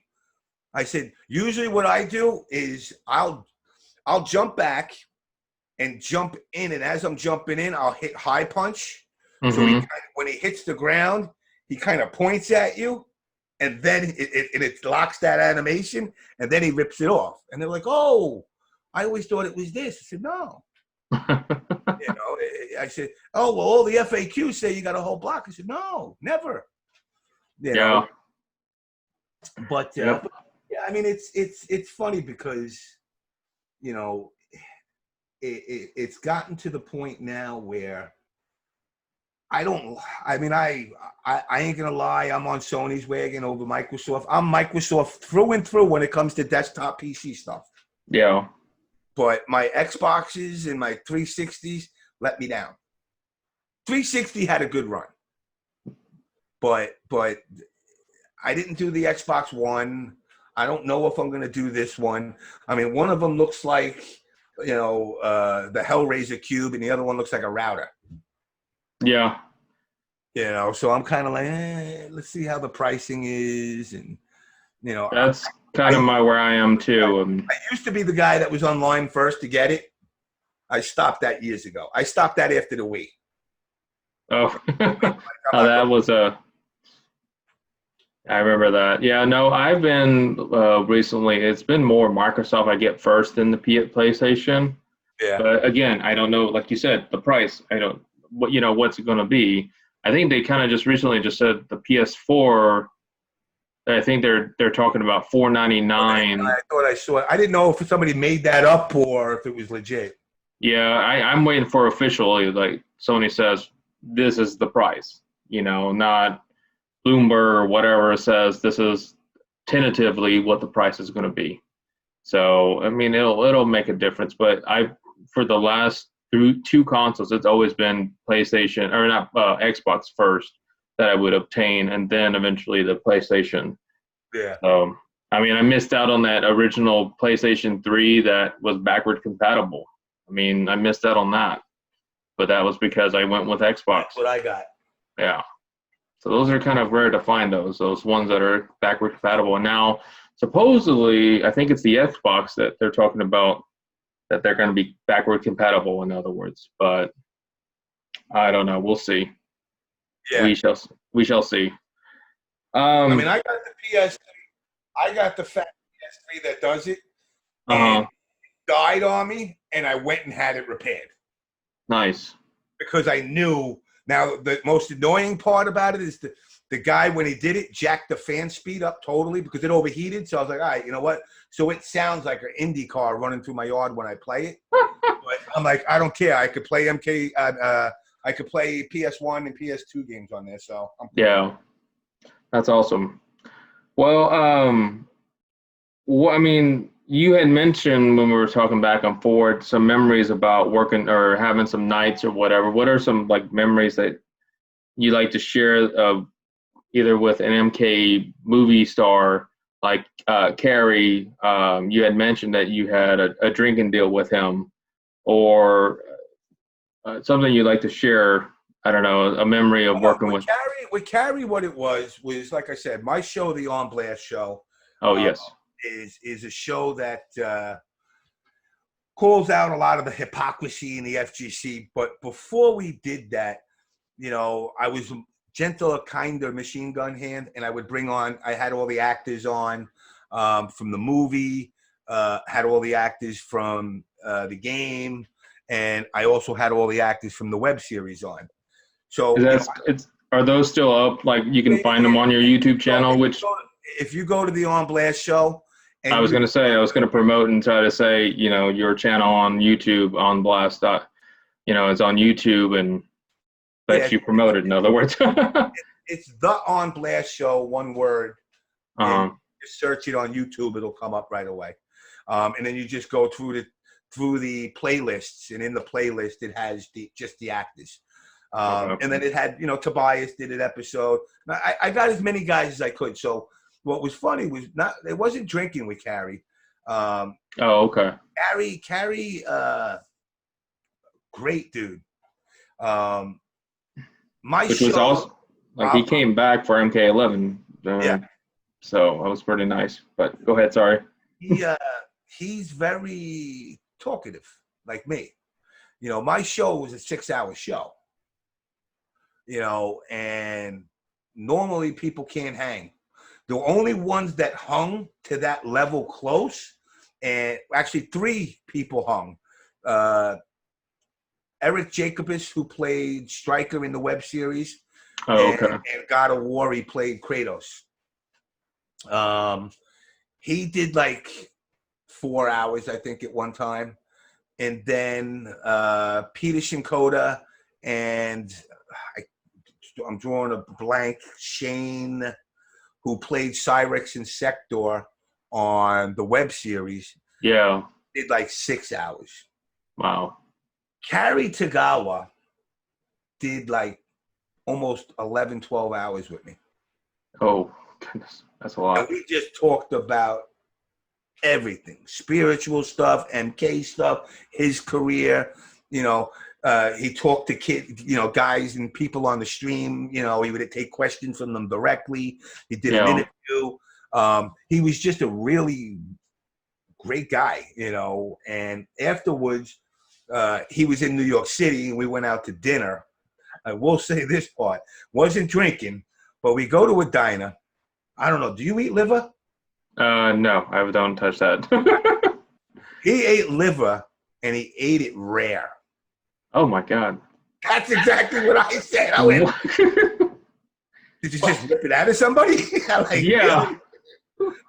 He's like, oh, well, extra onions. I'm like, was the onions raw too? And the onions were cooked. Oh, God. And I ever since I was a kid, I had a thing.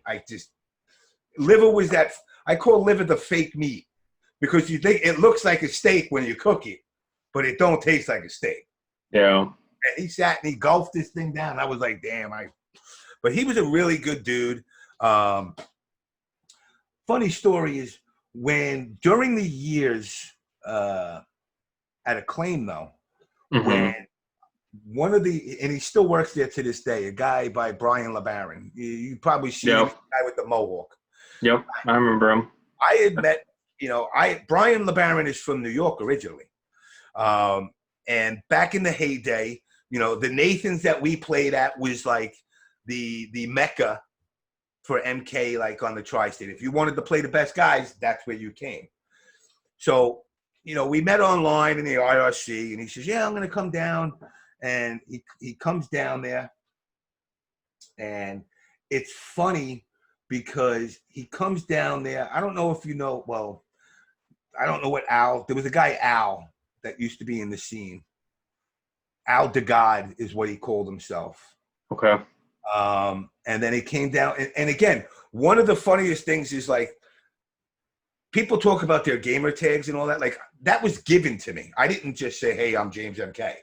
The guy, the producer over on Sculptured side said, you're the best. This is what you get. All right, cool. So, back in the day, we gave each other gamer tags. We gave it. You didn't get to choose it, and like we called Al the Mongoloid. That was his gamer tag. And he was like, oh, what? I said, that's your name. Then we had a guy called Red, who just a ginger dude. Red, if you watch those MK4, old school MK4 tour videos, in the video, he's in it. And he comes out and he's the one, because we went to New York, we went to Boston, we traveled to all of them. And he's like, I'm going to them all. And then Brian, so Brian came, we were talking MK2, MK1 days, and he drove down to the Westbury Nathans. And he had like the car he drove, and I'll never forget it, a red CRX. And he had bottles of Mountain Dew, empty bottles, to the roof of the car, the whole thing filled. Meanwhile, the other two guys are in there with him. And again, a CRX is like a two-seater. They slept there overnight just so they could play us. Wow. And we played them. We bodied them. They were good, though. But then we started collaborating and whatnot. And, as the years went on, did you know Lex? Mm-mm. He's one of the testers there. So, Brian says he's going to go to Chicago. He wants to get a job there. Go for it, man. So he goes there, and he's trying to get a job there. He meets this guy, Lex, and the guy, Lex, is promising him, I'll get you in. I'll get you in. They were actually, it was like in between MK3 WaveNet and War Gods was starting. And Brian calls me up one day. Now, meanwhile, I had talked to Ed. I was going to take a job there. Mm-hmm. I just don't like Chicago. That's my biggest thing. Something about the city that just never sat right with me. I gotcha. So this kid Brian calls me up and he goes, dude, I can't do it. He's like, I got like 2 tokens to diversions left, and I'm coming back. I go, what do you mean? I said, I thought this guy was gonna help you out. She says, no. I said, you know what? Give me 5 minutes. I called up Ed. I said, Ed, know that job you were gonna give me? I got somebody else I want you to give it to. Oh, wow. Ed went, what? I said, surprised, yeah. I want you to give him this job. I said, listen, Ed, I trained him how to test, how to do everything. He's golden. Yeah. Now they're what, 27 years now? Yep. About 27, 25 years.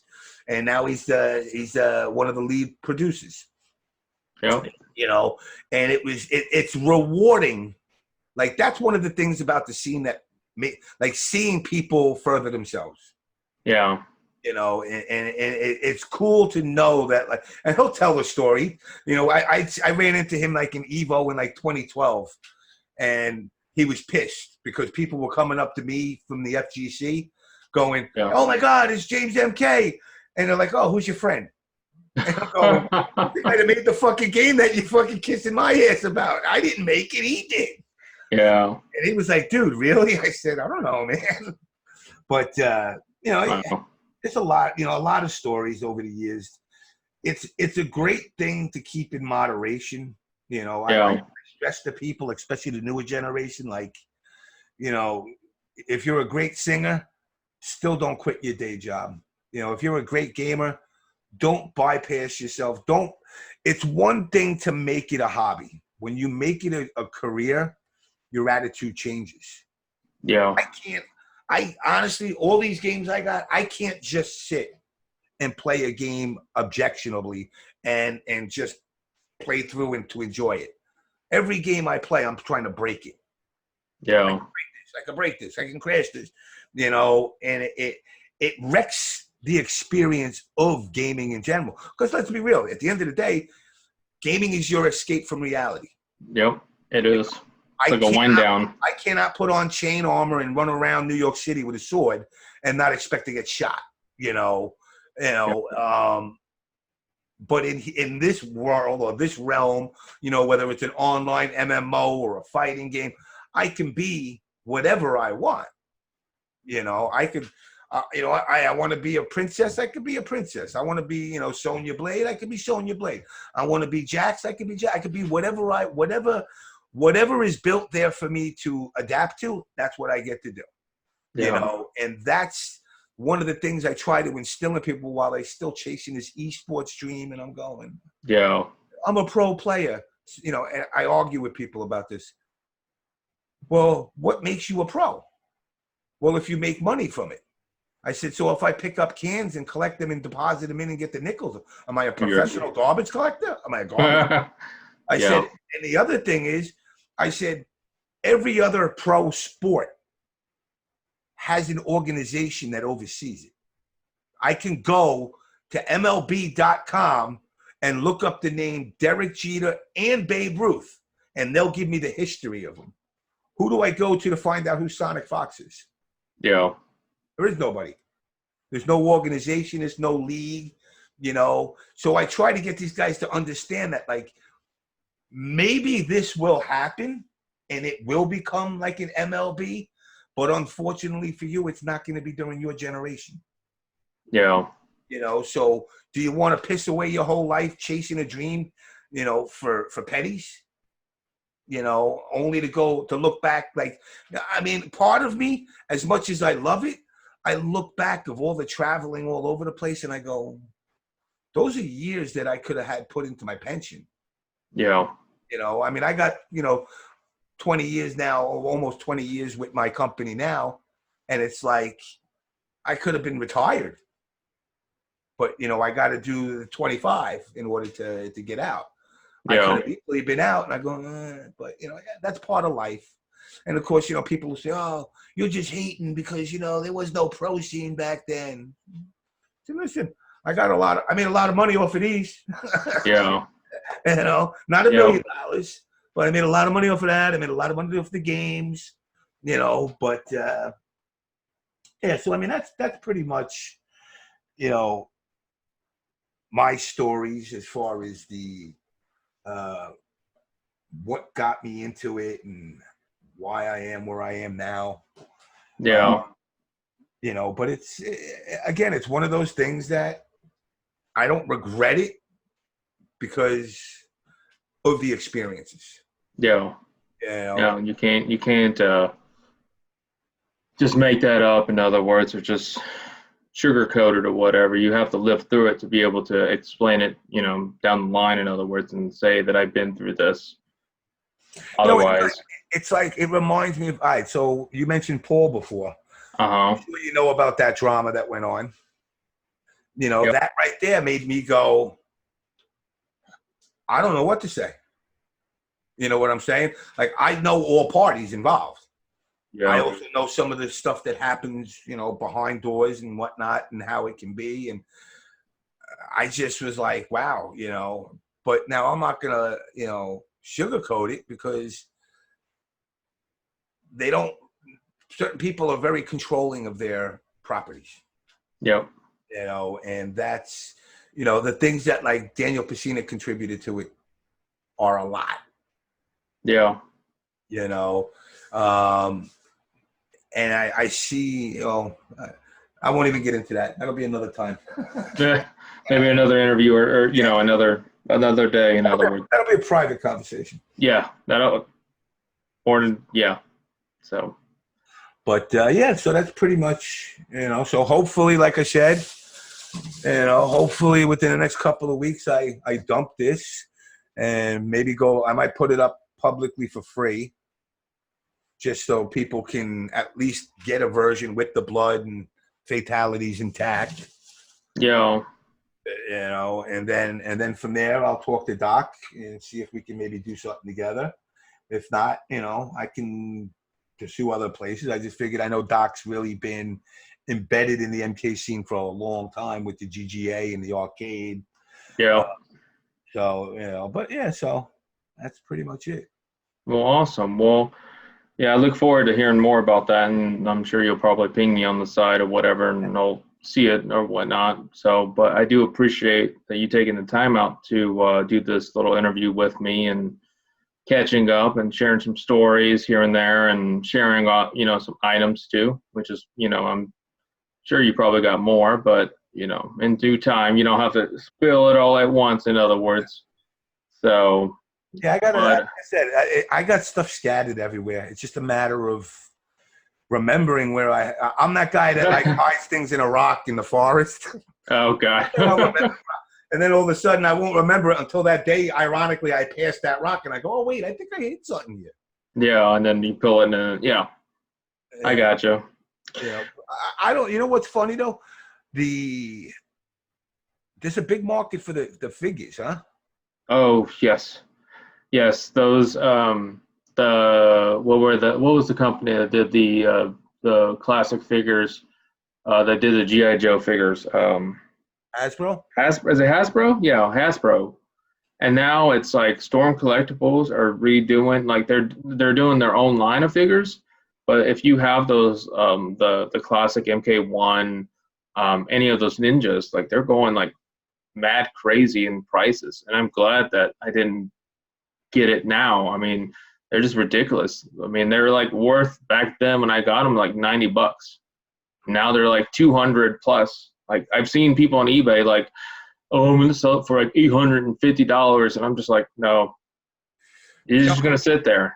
It's funny. So the last week, I walked to like the 7-Eleven when I want to go for my house. One of the neighbors just sold his house, and somebody moved in.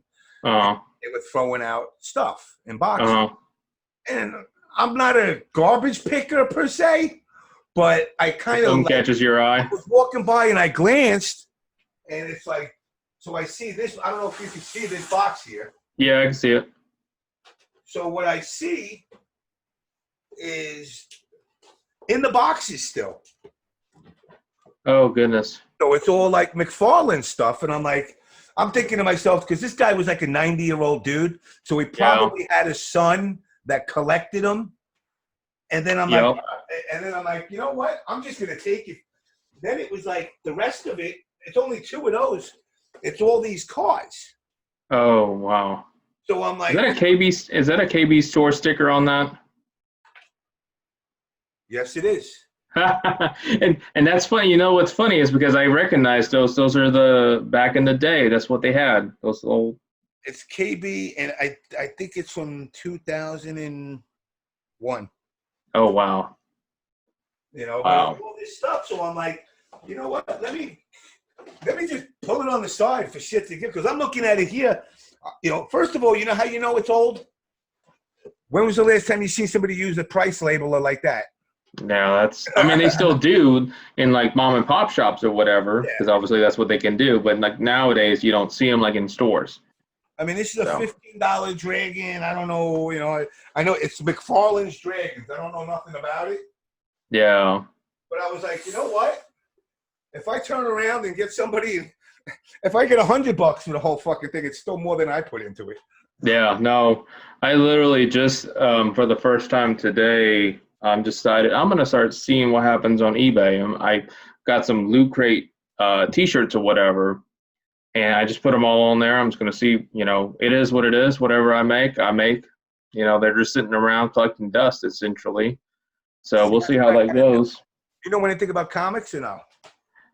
Yes and no. I mean, I'm not a big. I mean, I used to collect them. In other words, the issues and everything, but then got burned because when I went to go sell them, turned to find out the value drops when they make those like the big books or whatever, the trade paperbacks of those.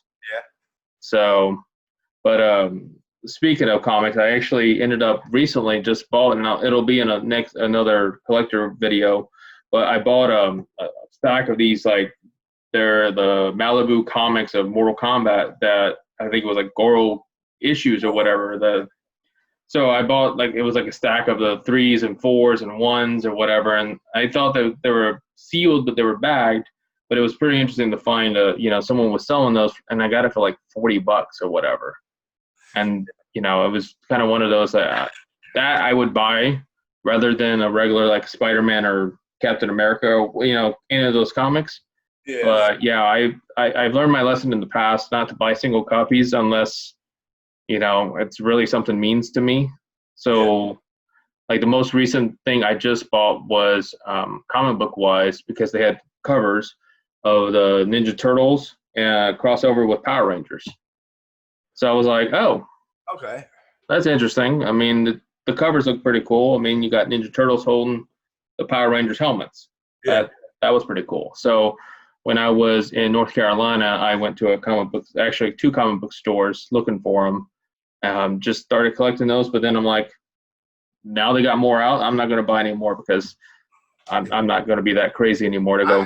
I did like I collected the late 80s to like early 90s. Like 90, maybe 91 was the last ones I ever collected with me and my brother. Yeah. And we saved them over the years. And then I'm going did like what you said. I went to eBay and I'm like, let me go track these comics that I got. I got 3 boxes, so I got like 300 comics that I'm sitting on. But now I'm going, they're not graded, they're just, they're in the, the plastics and everything still. They're in good shape. And then I see like, oh, this is the one where Gambit first appears. So, this is worth. First, I see $3,500. I'm like, woohoo! And then you go to the next one, it's $35. I'm going, well, what is it? Yeah. And it's like you said, what you think is worth really ain't. Yeah. A lot of the times it's just some guy saying, if a sucker's willing to pay that much for it, I'll let him pay for it. Yeah, that's the thing about like when you go on eBay and you find those figures or the comics or whatever, it's like, really $300 for a $90 figure?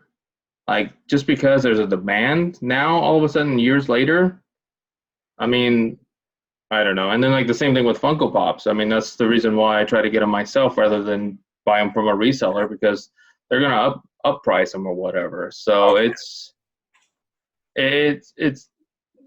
if you are really interested in it, you'll get your butt out there and go buy it when it's first out there, but then and not regret it, in other words. Like as far as the Funko stuff goes, are they easily accessible, though? They are. You can go out and buy them, but you have to keep in the trend, like follow their sites or whatever to see, oh, well, they're coming out, say with MK, they got another set that came, they announced it, like, I think back in December or November, but they were going to do another line of the Mortal Kombat Funko figures. Okay. Well, when are they going to drop, in other words? Well, I pre-ordered them, not knowing the dates or whatever, because, I want them in my collection. Turned to find out that, the date was being tossed around and certain stores were getting them ahead of time. And it was just, it's a big pain in the butt, in other words. But essentially when the Funko, company, they like to announce it. And sometimes they will announce it and then right then and there drop them. Okay. I'll give you an example. Like they came out with these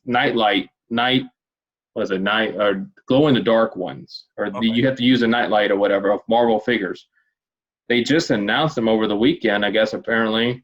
And on Father's Day, they dropped in stores. So I go and try to collect myself so I don't have to worry about eBay or whatever. I decided I'm going to go find them. I find 3 out of the 4, and now I'm looking on eBay to try to see if I could find a normal price one. they're like ridiculously like 300 times more or whatever on eBay. And it's just ridiculous like how people do that. They go buy the figures, go resell them, higher price. Yeah. Yeah, I don't like my stuff is all stuff that I just legitimately collected over the years. You know, I mean, I gave like my father, I did quarterback club challenge back for Akklaim. And when we went down to the quarterback club challenge, my father was a Giant fan and Phil Simms was still playing. So Phil Simms gave me his helmet. Yeah. Like, here, have his helmet. John Hostetter gave me his cleats. I don't know what the fuck I'm going to do with some of these cleats. Yeah. You know, but I was just like, Yeah. but a lot of the other guys, like my friend got John Elway's jersey, the other one got Cunningham's, because when they were done with the whole quarterback club challenge, they just gave their shit away. Here you go. Yeah. Wow. You know, I mean, I had gotten Roger Clemens' autograph, you know, when he went from Toronto to Boston, because we did the Roger Clemens baseball game. Yeah. So he came in and he signed 1,000,000 balls, but I had gotten a Boston Red Sox hat and had him sign it. Lost it, you know. Like I said, you know, if I had $1 for everything that was worth something that I lost, I'd fucking be a lot richer. Trust me. Yeah. You know, but it's like with the comic book thing, I'm like, do I sell it in bulk? Do I break it down and say what's worth what? You know, it's like Those are the hard decisions. Yeah. I mean, I went through a hard time and I sold my box of comics and took it to a comic book shop. And that's when I found out the hard deal was like, oh, well, they're not really worth much because they made a paperback of it, which decreased your value of that comic. Yeah. Okay. I guess, you know, kind of. You're like, I guess. I mean, I know I have a box of comics downstairs somewhere, but I'm not going to plan on selling them anytime soon. I mean, let the paper stuff go out of stock, in other words, and be all digital, and then they will become more valuable. You hope. So, You hope. you hope. Fingers crossed. And that's the key, because it's like, you know, keep a comic for 75 years to tell them it's worth like, yeah, it's worth $1,500. You're like, $1,500. Yeah. Where's those $6.2 million Spider-Man comics? Is that one of them? Well, no, actually, the one that you got, nothing happens in it. Yeah. It's like it's just old. Yeah. You know, and that's like with the ones that I got, a lot of them are just, you know, old. There was no like main arcs or nothing, because the 80s to the like 90s, late 80s to early mid 90s was like the Bronze Age, I guess they call it. Yeah, so, the Bronze comics, yeah. Nothing good happened, you know. So I'm like, all right, well, actually Cable came out. That was about the best thing during that year, you know, and McFarlane did Spawn. Yeah.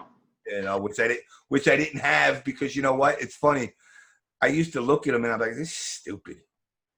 This is like, I used to make fun of McFarlane. I'd go to the comic book store. This is some loser that's just doing his own little private comic. Good luck on that. Yeah. Who's the schmuck now? Yeah. As I'm garbage picking his toys out of a bin. Yep. You know, but anyway, it's 12 o'clock here. Yeah. No, it's 11. I gotta get. I'll be up at 7 o'clock in the morning. So. I get up at 4. Oh God. Yeah. No. That's when they make coffee and. And before I got on, I started the grill, because I was like, when I get off, I'm throwing burgers on. Yeah. And I figured it would give it time to heat it up, but I also went through the questions and said, all right, yeah, I'm looking at about a half hour. It's kind of interesting how this goes, in others, right? It goes, there's 30 minutes to what, an hour and a half now, which is pretty, I mean, you know. Like I said, with me, I got a big mouth. No, I like to talk too. Don't worry. I'm in that same boat. And the funny part, like I said, my average time on my show is 3 to 5. That's the average. I used to shoot for 6. Yeah. Before I was on this shift of my job, I kind of had it come in whenever the hell I want. So I would do a show. I would start at 10. I would end at like 4 or 5, sleep for an hour, and then drag my ass to work. You know, and I did it for, I've been running my show now since 2012.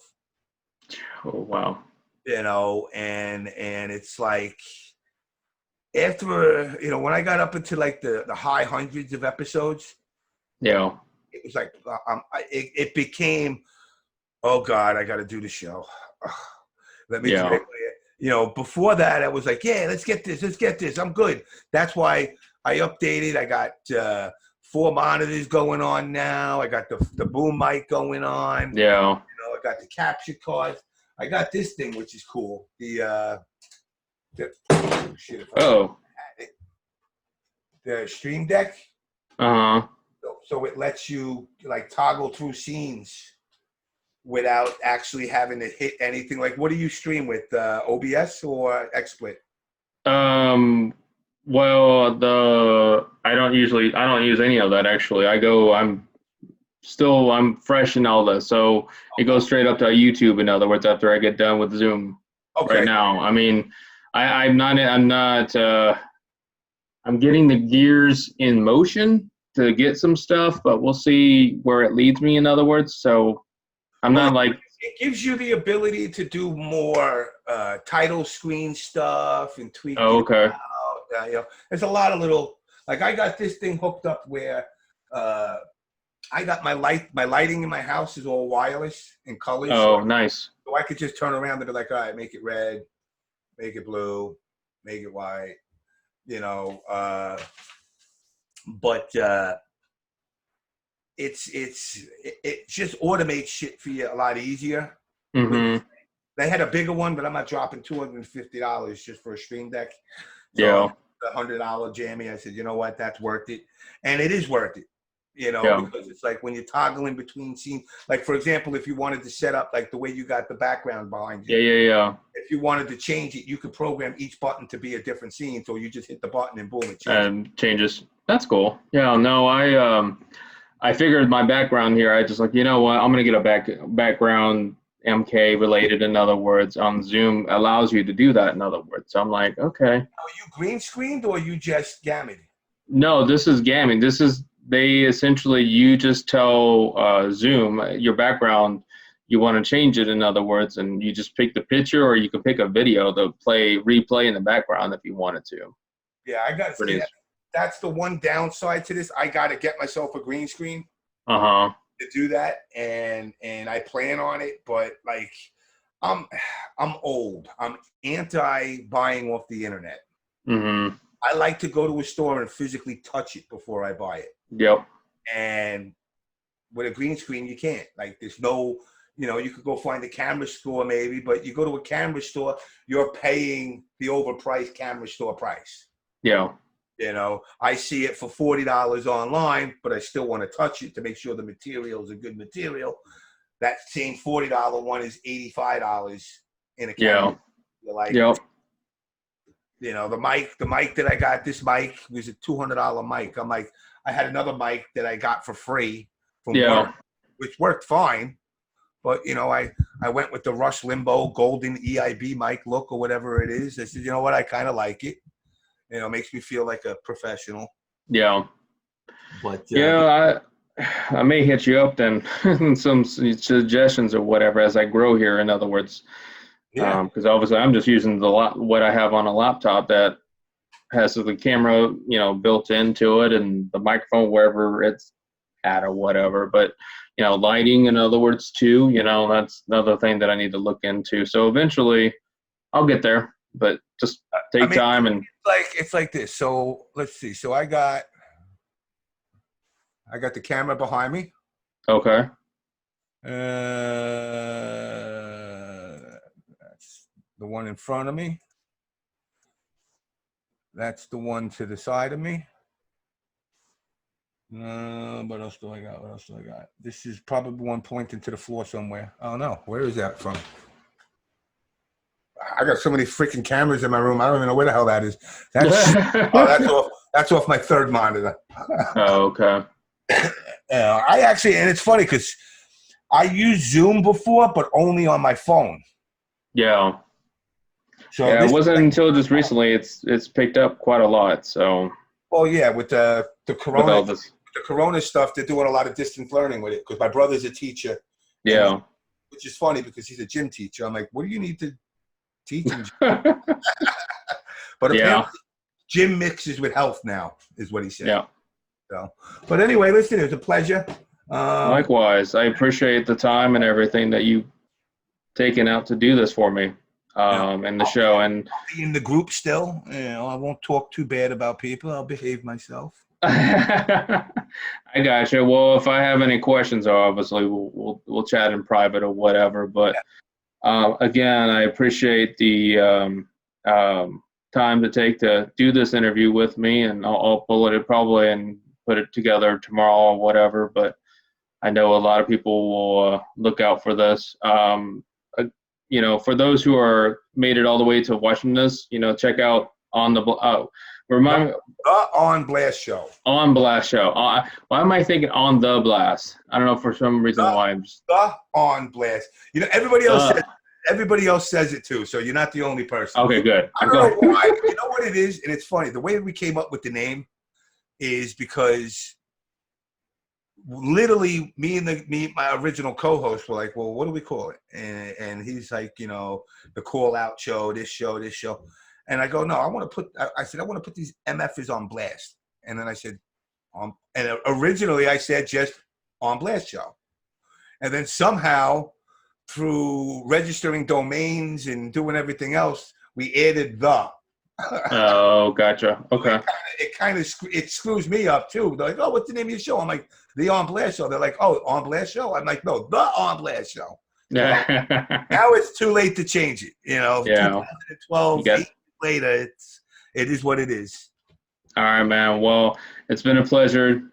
You take care of yourself, and we'll talk soon, okay? Got it, man. You take care. Have a good one.